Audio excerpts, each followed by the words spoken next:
Guys, নিয়ে আপনাদের জন্য আবার একটা নতুন ভিডিও। তো আজকে আমরা হিংচা ভাজা খাবো আর হিংচা ভাজা দেখবো কিভাবে তৈরি করতে হয় এক্সপার্টদের কাছ থেকে, যারা হিংচা ভাজে। দেখুন, ওয়াও, দেখুন বাবলু কাকার কঠিন হিংচা। দেখুন, ওম ফো, খাঁচিটা কোথা? ওয়াও, খাঁচিটাও বেশ বড়িও হয়।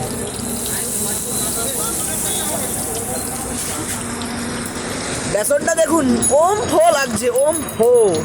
আর সঙ্গে হিংচাগুলো এক্ষুনি মাটি থেকে তুলে এনেই টুকুস করে বেসনে দিয়ে তেলে ছেড়ে দেওয়া হচ্ছে।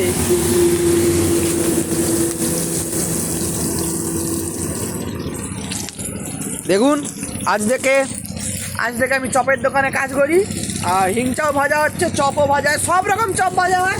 নামটা মনে রাখবেন, বাবলুর চপ দোকান। এতগুলো জিনিস এখানে বানানো হয়, ঠিক আছে। সামনে আছে দেউলিয়া বাজার, দেউলিয়া বাজার থেকে মাত্র 10 মিনিটের হাঁটা পথ। এই দেখুন, গ্রাহকরাও বসে আছে, অনেক জিনিস পাওয়া যায়। এই দেখুন, হিংচার সংখ্যা বেড়ে গিয়েছে।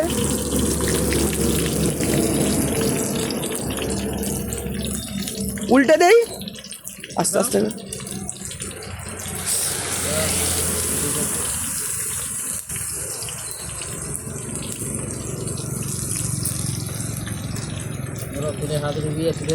হ্যাঁ, আর তোরা বাদ দাও, আমি তুলে দিচ্ছি।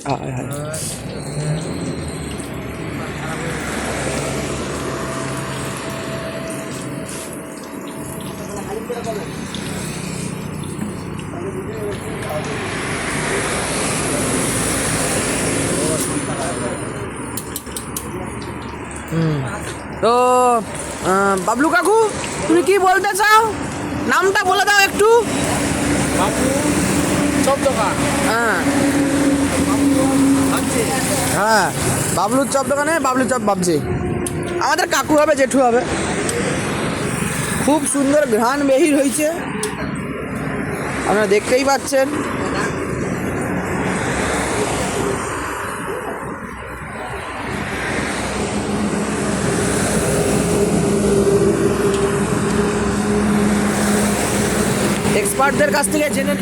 এক্সপার্টদের কাছ থেকে সবসময় জেনে নেবেন কীভাবে এইগুলো তৈরি করতে হয়, তাহলে আপনারা কখনো জীবনে ভুল করবেন না।